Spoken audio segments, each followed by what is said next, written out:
My nephew stood in my workshop holding a Patek Philippe Grand complication that had taken me 6 months to restore and told me it was time to sell my collection. He said this while his girlfriend photographed every watch in my display case with her phone, taking notes about serial numbers and reference codes like I wasn't even in the room. "Uncle Bernard, you're 69 years old," Philippe said, his voice full of that rehearsed concern I'd been hearing for weeks. "You can't keep all these valuable pieces in this little shop. What if there's a break-in? What if something happens to you? These watches need to be in a proper collection. Or better yet, sold while the market is strong." I looked at the watch in his hands. A 1940s Patek Philippe with a perpetual calendar and moon phase complication. I'd spent 300 hours restoring it, replaced 17 microscopic parts, regulated the movement until it gained less than 2 seconds per day. It was worth approximately $240,000. "Put it down, Philippe," I said quietly. "Uncle Bernard, Gabrielle and I are trying to help you. We know you're attached to these pieces, but they're just sitting here, not being appreciated, not being properly insured. You're living in the past." His girlfriend Gabrielle smiled at me, the kind of smile a cat gives a mouse. "Bernard, Philippe and I work with collectors every day. We know the market. We know what these pieces are worth. We can help you get top dollar, and with that money, you could finally retire properly. Move somewhere nice. Stop working in this dusty old shop." Dusty old shop. This workshop had been in continuous operation since 1952. My father opened it. I'd worked here since I was 12 years old. Every surface, every tool, every piece of equipment had a story, had a purpose. "Get out of my workshop," I said. "Uncle Bernard," I said get out. They left, but I knew it wasn't over, and I knew exactly what they were planning, because 3 weeks ago I'd discovered something that changed everything, something that showed me exactly how long Philippe had been stealing from me. Tomorrow is the annual Swiss watch collectors auction at the Grand View Hotel. 200 collectors, dealers, and enthusiasts from across the country. Philippe insisted on buying a table, said he wanted to honor me, said he'd arranged a special tribute to my 50 years in the business. What he doesn't know is that I've arranged a tribute of my own. My lawyer will be there, the police will be there, and they're bringing documentation that's going to teach my nephew that trying to steal from a master watchmaker who spent 50 years noticing the smallest details was the biggest mistake of his life. But to understand how we got here, to understand how my own nephew looked at me and saw nothing but a retirement fund to liquidate, I need to take you back to when watches meant something more than dollar signs. My name is Bernard Rousseau. I'm 69 years old, and this is the story of how I learned that some people can't tell the difference between value and price. I was born in 1955, in a small apartment above a watch repair shop in Geneva, Switzerland. My father, Jean-Claude Rousseau, was a master watchmaker who had trained in the old tradition. 7 years as an apprentice, 7 years learning to see imperfections measured in microns, 7 years understanding that a fine watch wasn't just a machine, it was a philosophy made physical. My earliest memories are the sound of my father's workshop, the tick of dozens of watches in various states of repair, the gentle scrape of his tools against metal, the way he'd hold a tiny gear up to the light, examining it for flaws invisible to anyone else. "Bernard," he'd say without looking up from his workbench, "bring me the number 4 screwdriver." I'd run to the wall where his tools hung in precise order. Each tool had its place. Each place had its purpose. I'd find the number 4 screwdriver and bring it to him. He'd take it without a word of thanks. Didn't need to.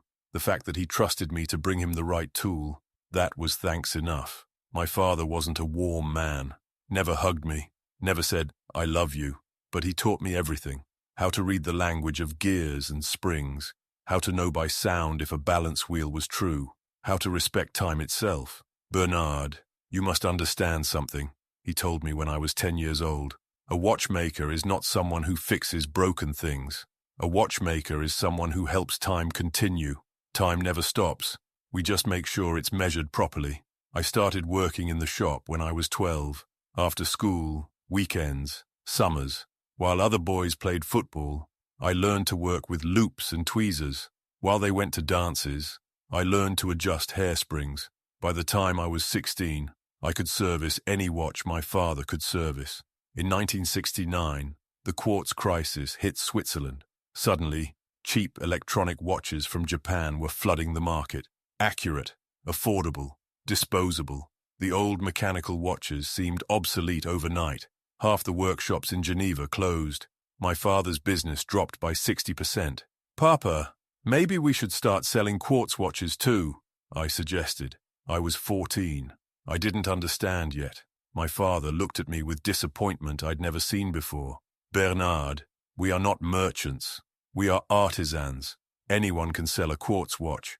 But how many people can restore a Patek Philippe? How many people can service a Vacheron Constantin? We don't chase trends. We preserve tradition." He was right. While other workshops folded or converted to selling cheap quartz watches, my father doubled down on his specialty: high-end mechanical watches, vintage pieces, complicated movements that required real skill to service. The collectors found us, the people who understood that a fine mechanical watch wasn't just about telling time. It was about craftsmanship, about human skill, about connection to history. By 1975, my father's workshop was known throughout Switzerland.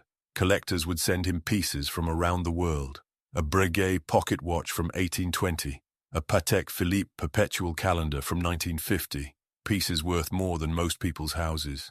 And my father would restore them with the same care whether they were worth 1,000 francs or 100,000.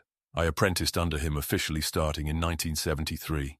7 years, the traditional way. He taught me everything he knew: how to fabricate parts that no longer existed, how to clean a movement without damaging delicate surfaces, how to restore a dial without erasing its character.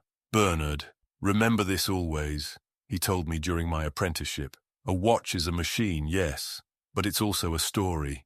Every scratch, every mark, every imperfection tells you about the person who wore it. When you restore a watch, you must preserve its story while making it function again." In 1976, my father had an opportunity. A Swiss watch collector in America, a man named Mr. Harrison in Philadelphia, needed someone to establish a workshop in the United States. Someone who could service high-end pieces for American collectors. Someone trained in the old tradition. My father was too established in Geneva to move, but I was 21 years old, ambitious, ready for adventure. "Bernard, if you go to America, you will be far from home. You will be alone. But you will also be one of very few master watchmakers in a country with many collectors. You will build something significant." So in 1977, I moved to Philadelphia with one suitcase and a toolbox that had been my father's gift for completing my apprenticeship. Mr. Harrison set me up in a small workshop in downtown Philadelphia. One room, a workbench, the tools my father had given me. The first 5 years were hard.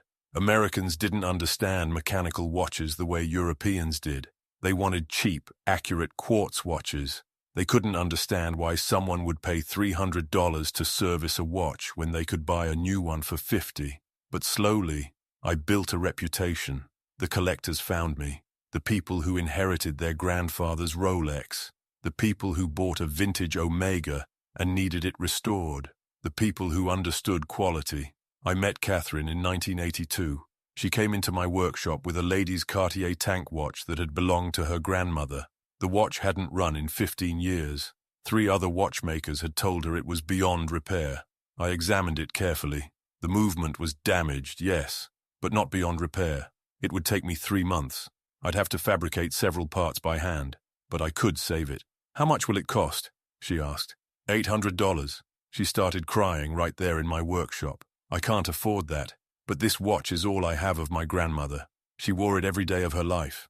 I looked at this young woman, maybe 25 years, old, crying over a watch that most people would have thrown away, and I saw someone who understood what I understood, that a watch wasn't just metal and gears. It was memory made physical. "I'll restore it for $400, and you can pay me $50 a month until it's done." 3 months later, when I returned her grandmother's watch, running perfectly, keeping time to within 5 seconds per day, she hugged me and cried again. We started dating a week later, got married in 1984. Small ceremony at City Hall, reception in my workshop because it was the only space that felt like home. Catherine understood my work, understood that sometimes I'd spend 16 hours on a single watch because it needed 16 hours. She worked as a school librarian and managed our modest household budget while I built my reputation one restored watch at a time. We never had children, not for lack of trying. The years passed, and it just never happened. But we had each other. We had the work. We had the satisfaction of bringing broken things back to life. My father died in 1989. Heart attack in his workshop in Geneva, surrounded by the watches he loved. He was 66 years old. At his funeral, collectors from across Europe came to pay respects. I met watchmakers who'd been his students, his competitors, his friends. Your father was one of the last true masters, one old watchmaker told me. He never compromised, never took shortcuts. The world is poorer without him. I inherited his tools, his reference books, his collection of movements and parts he'd accumulated over 40 years, and I inherited his philosophy: preserve tradition, respect the craft, never compromise quality for profit. Throughout the 1990s, my reputation grew. I became known as one of the few watchmakers in America who could handle complicated vintage pieces. Museums would send me watches for restoration. Auction houses would refer collectors to me. I was written up in horological journals, but I never raised my prices much, never moved to a fancier location, never tried to expand or franchise or turn my craft into a business empire. I stayed in the same small workshop in downtown Philadelphia, kept my prices reasonable, focused on the work. What most people didn't know, what I never advertised, was that I was also a collector. Every time I had a good year, every time I managed to save a few $1,000s, I'd buy a watch, not to flip it, not to show it off, just to own it, to preserve it, to keep it running. Over 40 years, I accumulated a collection that would make most museums jealous. A Patek Philippe perpetual calendar from 1947, a Vacheron Constantin minute repeater from 1925, a Breguet pocket watch from 1810, 23 pieces in total, each one carefully selected, each one restored to perfection, each one running and keeping accurate time. I kept them in a safe in my workshop, a custom-built safe with climate control and security systems that cost more than most people's cars. Nobody knew about the collection except Catherine, and that's the way I wanted it. Catherine died in 2016. Cancer. She was 61 years old. We'd had 34 years together. Not enough. Never enough. After Catherine died, the workshop became everything. I'd work 12, 14, 16 hours a day, lose myself in movements and gears and the precision required to make broken things whole again. It was the only thing that helped. My sister Marie called every week from Paris. We'd talk about Catherine, about life, about how I was managing. She was worried about me being alone, worried about me working too much, but I assured her I was fine. The work kept me going. Marie's son Philippe came to visit about 2 years ago. He was 37 years old, working as an antiques dealer in New York. He'd always been interested in valuable things, collectibles, art, items that could be bought and sold for profit. "Uncle Bernard, I had no idea your workshop was so fascinating," he said, looking around at my tools, my reference books, my workbench. "You must see some incredible pieces. I see broken watches. I make them work again. But some of them must be valuable, like really valuable. Their value is in running properly, in keeping time, not in what someone might pay for them." Philippe visited several times over the next year, always friendly, always interested. He'd ask questions about the watches I was working on, about where they came from, about what they were worth. I thought he was just taking an interest in his uncle's work. I thought he was being a good nephew, checking on me the way Marie had asked him to. Then, about 6 months ago, he started bringing Gabrielle. She was his girlfriend, he said. They worked together in the antiques business. She knew about valuable collectibles. She'd love to learn about watches. They started visiting every few weeks. Felipe would ask to see whatever I was working on. Gabrielle would take photos for her education. They'd ask questions about provenance, about authentication, about market values. "Uncle Bernard, have you ever thought about what happens to all these watches you've worked on? Like, do you keep records, documentation?" "I keep complete records. Every watch I service, I photograph before and after. I document every part I replace, every adjustment I make. Complete provenance. That must be valuable documentation. For the owners, I mean. It's for accuracy, for future watchmakers who might need to service the same piece. But something felt wrong. The way they'd exchange glances. The way Gabrielle would photograph things when she thought I wasn't looking. The way Philippe would steer conversations toward what I owned versus what I was just servicing for clients. 3 months ago, Philippe suggested I should inventory my own collection. Said it was important for insurance purposes. Said Gabrielle could help, since she did appraisals for estates. Uncle Bernard, you must have accumulated some nice pieces over the years. For a proper insurance policy, you need a professional appraisal. I didn't want them near my collection. But Philippe was persistent. Said Marie was worried about me. Said if something happened to me, nobody would know what I owned or what it was worth. Against my better judgment, I agreed. But I watched them carefully. Watched Gabrielle photograph every piece in my collection. Watched Philippe take notes on serial numbers, reference numbers, condition assessments. Watched them exchange looks I couldn't quite interpret. They left with a complete photographic record of my collection. Said they'd prepare an appraisal for insurance purposes. Said they'd have it ready in a few weeks. That's when I started noticing things. Small things. My workshop door wasn't quite locked the way I'd left it. The safe dial was set to a different number than I always left it. A watch I'd been working on had been moved slightly on my bench. I installed security cameras. Didn't tell anyone. Just had them installed one Sunday when the workshop was closed. Covered every angle. The workshop, the safe, the entrance. 2 weeks after installing the cameras, I caught something. Philippe and Gabrielle, coming into my workshop at midnight on a Tuesday. They had a key. Must have copied it when I'd given Philippe a spare months ago. I watched the footage. Philippe went straight to the safe. He knew the combination. Had watched me open it during their appraisal visit. Inside the safe were my 23 watches, each one in its own protective case. What he did next made my blood turn cold. He carefully removed one watch, the Patek Philippe Perpetual Calendar, the one worth $240,000. From his bag, he pulled out what looked like an identical watch. A forgery. An excellent forgery, but a forgery nonetheless. He switched them, put the real Patek in his bag, put the fake Patek in its case in my safe.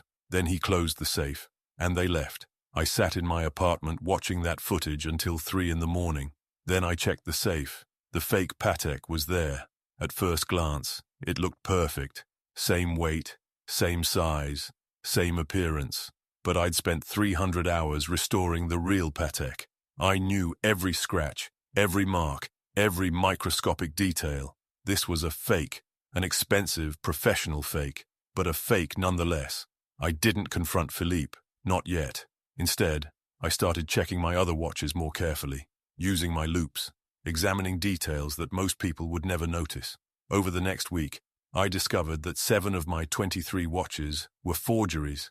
7 watches worth a combined total of $1.3 million had been replaced with excellent fakes. The Patek Philippe Perpetual Calendar, the Vacheron Constantin Minute Repeater, a Rolex Daytona Paul Newman dial, an Audemars Piguet Royal Oak from the 70s, 2 vintage Omega Speedmasters, a Cartier Crash from Fall 1967, all replaced, all stolen, all done so carefully that if I hadn't been examining them with professional tools, I might not have noticed for months or years. I felt sick. My own nephew, Marie's son, the boy I'd watched grow up, he was stealing from me with surgical precision. I called my lawyer, Robert Chen. Robert had handled my business for 20 years. He'd done Catherine's will, handled all my contracts with clients. Robert, I need your help, and I need you to be discreet. I told him everything, showed him the security footage, showed him the forgeries, explained what had been stolen. Robert was quiet for a long time. Bernard, you understand what you're telling me. Your nephew has stolen over $1 million worth of watches. This is serious. This is federal. I know. You need to call the police. Not yet. I want to catch him in the act. I want to expose him in a way that leaves no doubt. No room for him to claim it was a misunderstanding. What are you thinking? That's when I told him about the auction, the Swiss watch collector's auction. Philippe had been talking about it for weeks. Said he wanted to sponsor a table. Said he wanted to honor me with a tribute. Said it would be good for his business to be associated with a master watchmaker of my reputation. But I knew what he really wanted. He wanted legitimacy, wanted to use my name to authenticate the stolen watches he planned to sell, wanted collectors to see him honored by Uncle Bernard and assume everything he sold was genuine. Robber, Philippe thinks he's going to use that auction to launch himself as a serious dealer in high-end watches. He's going to bring pieces to sell, and I guarantee some of those pieces are mine, stolen from me, replaced with forgeries. You want to expose him at the auction. I want to expose him in front of 200 collectors and dealers who will never do business with him again. I want his reputation destroyed the way he tried to destroy my trust. Robert smiled. Bernard, I've known you for 20 years. I've never seen you be vindictive. This isn't vindictive. This is justice. He stole from me. He betrayed me. He traded on my name and my reputation. And he did it while pretending to care about his poor old uncle. We spent the next 2 weeks preparing. Robert contacted the police, showed them the security footage, showed them the forgeries. They agreed to attend the auction with detectives from their fraud unit. I also did something else. Something Philippe didn't know about. I took the 16 watches he hadn't stolen yet, the real ones still in my safe, and moved them to a safe deposit box at my bank, replaced them with more fakes. Not as good as Philippe's fakes, just good enough to fool a quick glance. If Philippe came back to steal more, he'd be stealing forgeries of forgeries. The thought almost made me laugh. The auction was scheduled for Saturday afternoon at the Grandview Hotel. Philippe called me the week before. Uncle Bernard, I'm so excited about Saturday. I've arranged everything. A whole table for the tribute to your 50 years in watchmaking. Gabrielle and I have been working on something special. I'm looking forward to it, Philippe. And Uncle Bernard, I wanted to ask you something. I have a few pieces I'm thinking of selling at the auction. Would you mind looking at them, just to confirm they're authentic? Coming from you, that would mean everything to potential buyers. What pieces? A few vintage Rolexes, an Omega, maybe a Patek. I'll bring them Saturday morning for you to examine. He wanted me to authenticate my own stolen watches, wanted me to sign off on their provenance, give him the credibility to sell them for top dollar. Of course, Philippe, I'd be happy to examine them. Thank you, Uncle Bernard. You're the best. After I hung up, I sat in my workshop for a long time, looked at my father's tools on the wall, thought about 50 years of honest work, of treating every watch with respect, of never compromising, of never stealing, of never lying. Philippe had thrown all of that away for money, and tomorrow he was going to learn what that cost. Saturday morning arrived. I dressed in my best suit, put a loop in my pocket, drove to the Grandview Hotel in my 30-year-old Volvo that ran perfectly because I maintained it properly. The auction was set up in the Grand Ballroom, 200 seats arranged in rows, a stage at the front with an auction podium, tables around the perimeter where dealers could display pieces for sale, collectors and dealers milling around, examining watches, discussing provenance and prices. Philippe had reserved a table near the front, premium position. He'd even had a banner made, Philippe Rousseau Fine Timepieces, celebrating master watchmaker Bernard Rousseau's 50 years. He saw me and waved enthusiastically. He and Gabrielle were setting up their display. 7 watches in cases, beautiful pieces, expensive pieces, my pieces. Uncle Bernard, you made it. Come see what we've prepared. I walked over, looked at the display. There was the Patek Philippe perpetual calendar I'd spent 300 hours restoring, the Vacheron Constantin minute repeater, the Rolex Daytona with the Paul Newman dial, all 7 watches that had been stolen from my safe. Each one had a small card with its description and provenance. Each card carefully worded to avoid saying where the watch came from, just vague phrases like, from a distinguished private collection, and carefully preserved. Uncle Bernard, would you mind examining these pieces, just to confirm they're authentic? I know buyers would value your opinion. I picked up the Patek Philippe, examined it with my loupe. It was my watch. I knew every detail, knew exactly which parts I'd fabricated, knew the tiny scratch on the case back that happened during restoration, knew the serial number I'd documented 40 years ago. This is an exceptional piece, I said. May I ask where you acquired it? A private collector, someone who needed to liquidate quickly. I got a very good price. I see. And the others? Same source. An entire collection being liquidated. I was lucky to get access before other dealers heard about it. He was lying smoothly, confidently, looking me right in the eye and lying about stealing from me. "They're all authentic," I said. "Exceptional pieces." Felipe's face lit up. "Would you be willing to put that in writing? Just a note of authentication. It would mean so much to buyers." "Of course." He handed me paper and a pen. I wrote carefully, "I, Bernard Rousseau, confirm that I am intimately familiar with each of these 7 timepieces. I can authenticate their provenance with absolute certainty. Bernard Rousseau, master watchmaker." Philippe read it and smiled. "Perfect. Thank you, Uncle Bernard. This means everything." The auction started at noon. The auctioneer began with smaller pieces, vintage Omegas, Rolex Submariners, pieces in the $5,000 to $10,000 range. Collectors bid aggressively. Prices were strong. Then, about an hour into the auction, the auctioneer made an announcement. "Ladies and gentlemen, before we continue with our scheduled lots, we have a special presentation. Philippe Rousseau of Philippe Rousseau Fine Timepieces would like to honor master watchmaker Bernard Rousseau, who celebrates 50 years in the profession this year." Philippe walked up to the stage. A screen behind him lit up with photos. Me, as a young apprentice in Geneva with my father. Me, in my Philadelphia workshop over the decades. Photos of complicated watches I'd restored. Testimonials from satisfied clients. "My uncle Bernard has dedicated his life to the art of horology," Philippe said into the microphone. "He learned from the masters in Switzerland. He brought that tradition to America. He's restored some of the most complicated and valuable timepieces in existence. And today, I'm honored to celebrate his 50 years of excellence." Everyone applauded. People turned to look at me, smiled, nodded appreciation. I stood and waved awkwardly, accepting the recognition. "And to commemorate this milestone," Philippe continued, "I'm pleased to announce that several pieces from Uncle Bernard's own private collection are being made available today. These are watches he's owned and maintained for decades, pieces he personally selected and restored. They represent the highest standard of collecting and care." My stomach dropped. He was claiming these were my pieces, that I was selling them, using my reputation to justify their provenance. The first piece is a 1947 Patek Philippe perpetual calendar. This watch was personally restored by Bernard and has been in his collection for over 30 years. Starting bid, $100,000. Hands went up immediately. The bidding was aggressive.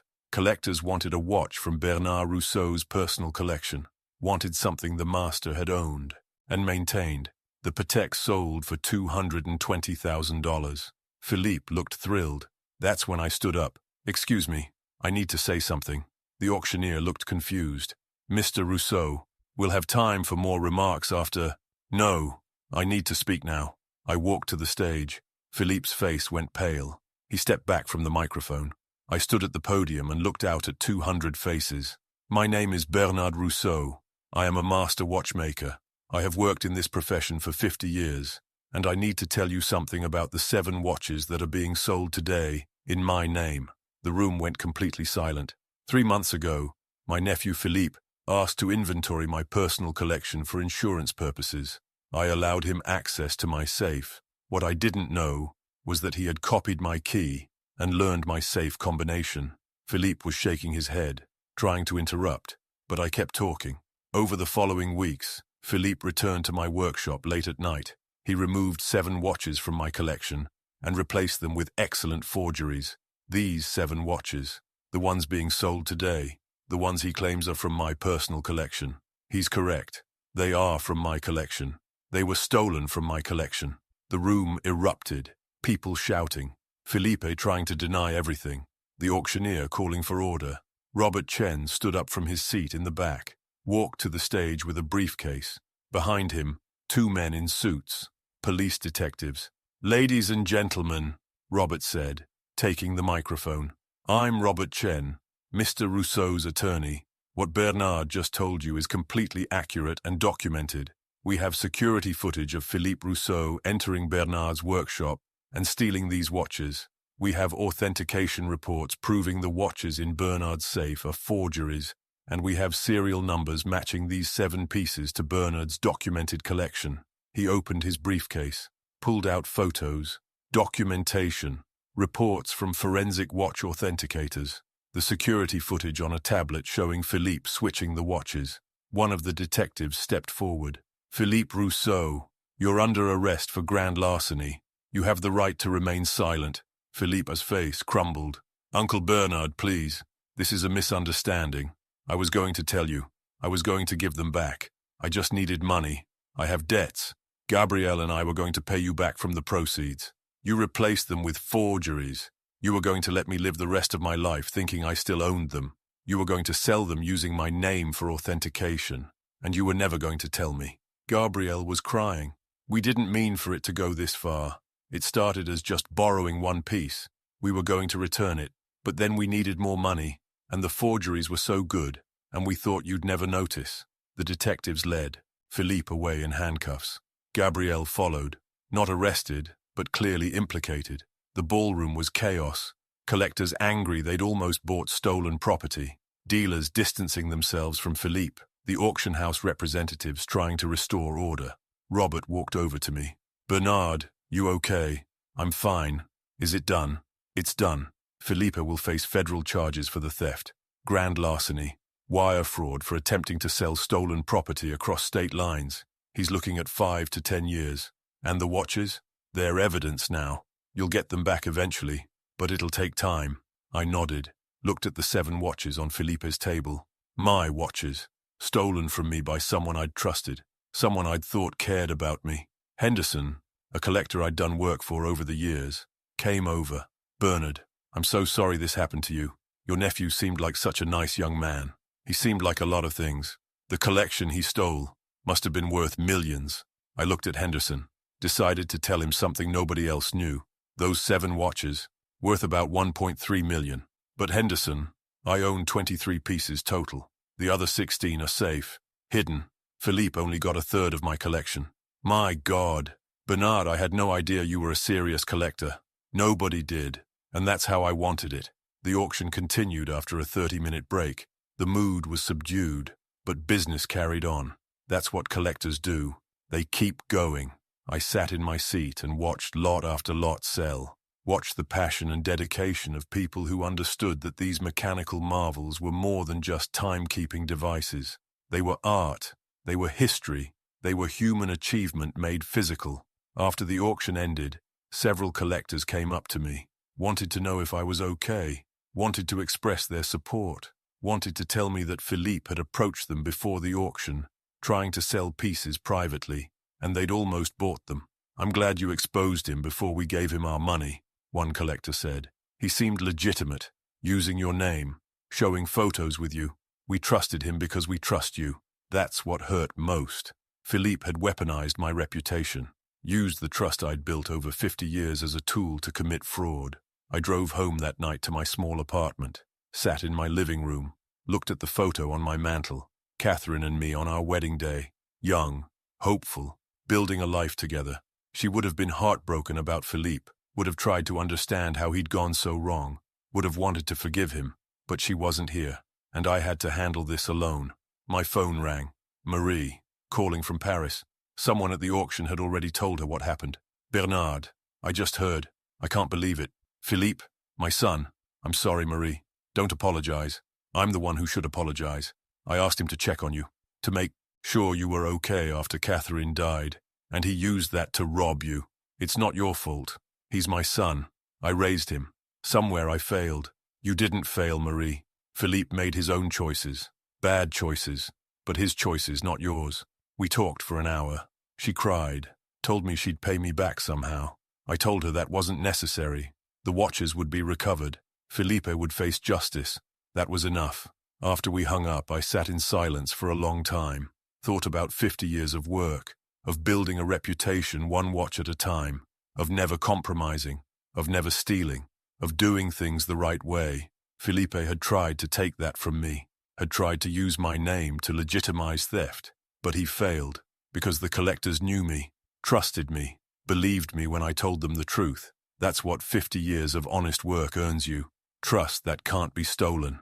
2 weeks after the auction, I got a call from Robert. Philippe had taken a plea deal. Grand larceny, fraud, receiving stolen property, 7 years in federal prison. Gabrielle got 3 years for being an accessory. The watches were being held as evidence but would be returned to me after the trial, probably in another year or two. Until then, they were in secure evidence storage, climate-controlled, safe, still mine, even if I couldn't hold them. I went back to work, back to my workshop, back to repairing watches for clients who needed them fixed. A Rolex that had stopped running, an Omega that needed cleaning, a Patek Philippe with a broken mainspring. Simple work, honest work, work that mattered. Marcus, a young man who'd been apprenticing with me for 2 years, asked me about what happened with Philippe. Mr. Rousseau, I can't believe your own nephew would steal from you, after everything you'd done for him. Philippe saw value instead of meaning, saw price instead of worth. That's a fundamental misunderstanding of what these watches represent. What do they represent? I picked up the Rolex I was working on, a 1960s Submariner, scratched, worn, carried by someone through decades of life.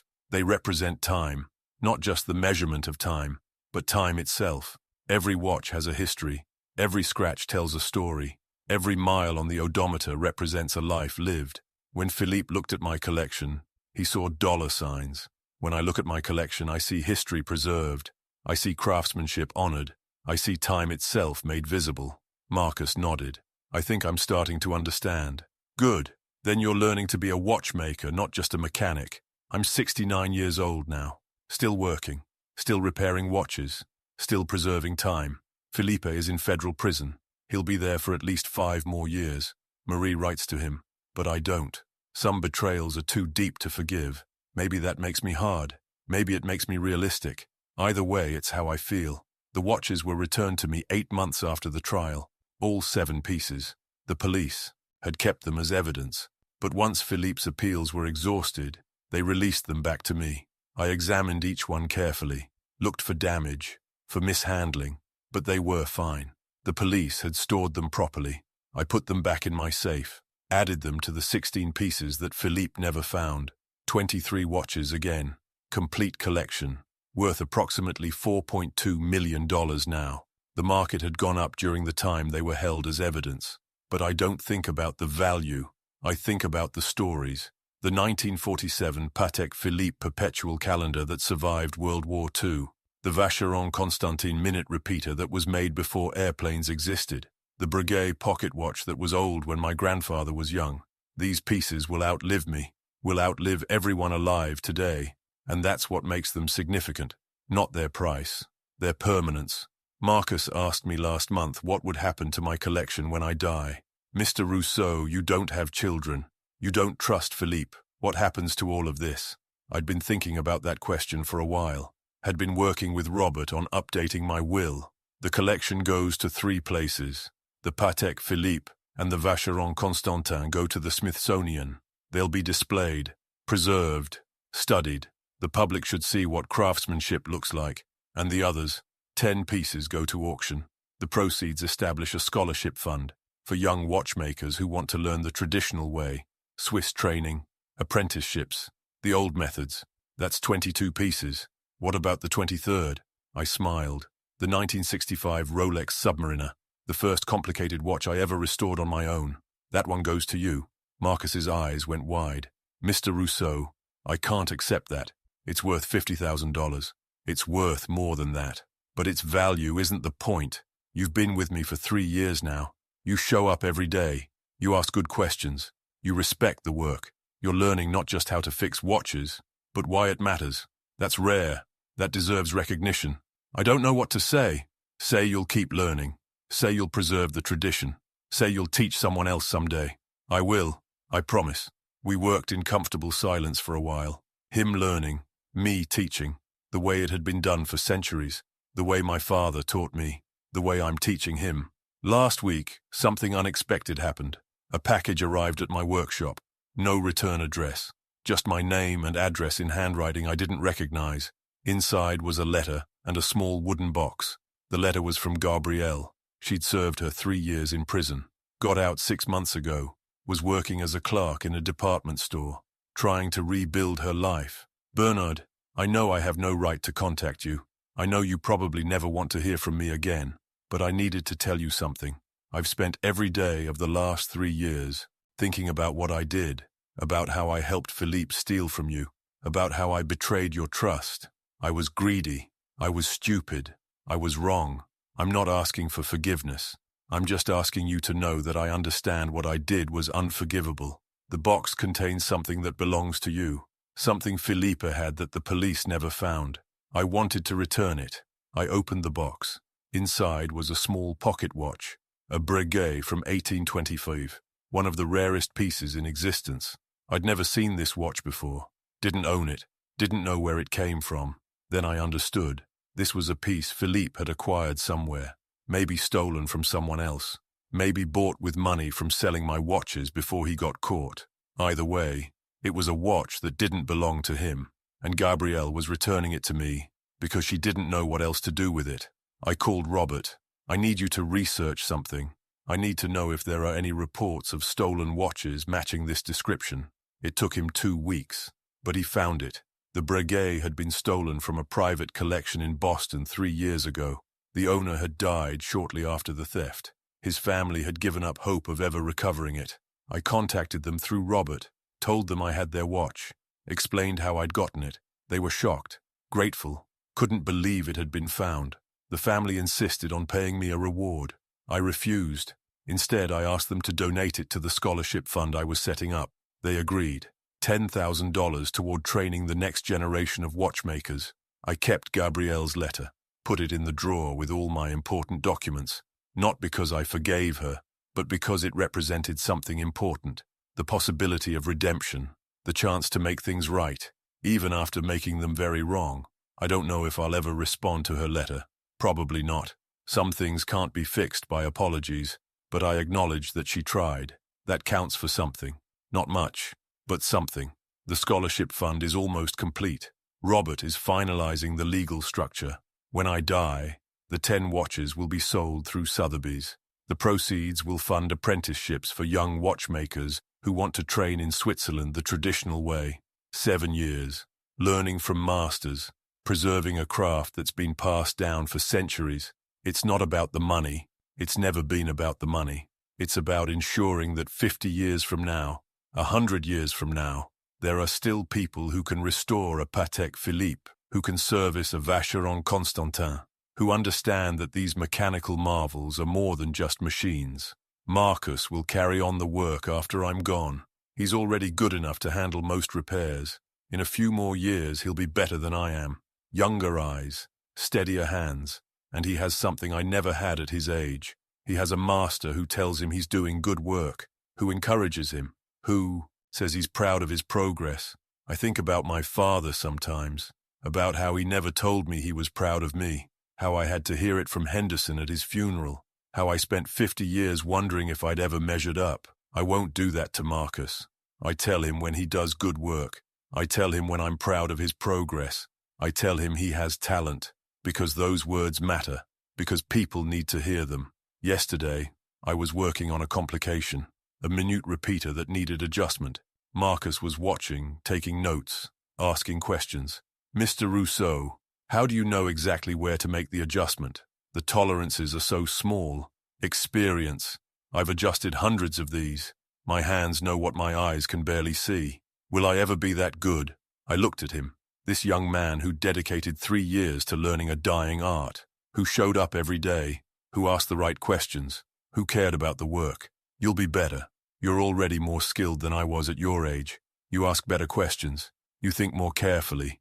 You have the potential to be exceptional. His face lit up. Really, really. But potential isn't enough. You have to keep working, keep learning, keep respecting the craft. Do that and you'll be a master. We worked together until 7 that evening. Then I locked up the workshop, drove home to my apartment, made dinner for one, sat in my chair and thought about time. Time is what I've worked with for 50 years, measuring it, preserving it, making sure it's marked accurately. But time is also what I'm running out of. I'm 69 years old. My father died at 66. I've already outlived him by 3 years. However much time I have left, I want to spend it the same way I've spent the last 50 years, working, teaching, preserving, honoring the tradition my father passed to me, the tradition I'm passing to Marcus. Philippe tried to steal that from me, tried to turn my life's work into cash, tried to use my reputation to legitimize theft, but he failed, because what I've built isn't something you can steal. It's something you have to earn. My name is Bernard Rousseau. I'm 69 years old. I'm a master watchmaker, and I'm living proof that some things can't be bought or stolen or faked. Some things have to be earned through 50 years of showing up, of doing honest work, of preserving what matters. Philippe is in prison because he never understood that. He thought value and price were the same thing. He thought my collection was about money. He couldn't see that it was about history, about craftsmanship, about time itself. And that's the difference between a thief and a watchmaker. A thief sees dollar signs. A watchmaker sees stories. A thief takes. A watchmaker preserves. I've spent 50 years preserving time, and I'll spend however many years I have left doing the same thing. One watch at a time. One student at a time. One day at a time. Because that's what watchmakers do. We help time continue. We make sure it's measured properly. We preserve the past for the future. And we pass on the knowledge to the next generation. That's the legacy. Not the money. Not the collection. Not the reputation. The legacy is Marcus learning how to adjust a minute repeater. It's the scholarship fund that will train watchmakers 50 years from now. It's the tradition that will continue long after I'm gone. Philippe wanted to steal my legacy, but you can't steal time. You can't steal knowledge. You can't steal tradition. Those things have to be earned, have to be learned, have to be passed on willingly from master to student, and that's exactly what I'm doing. Did you like my story? Which city are you listening from? Let's meet in the comments. There's so much more on my channel. Don't forget to subscribe. See you in the next story with love and respect.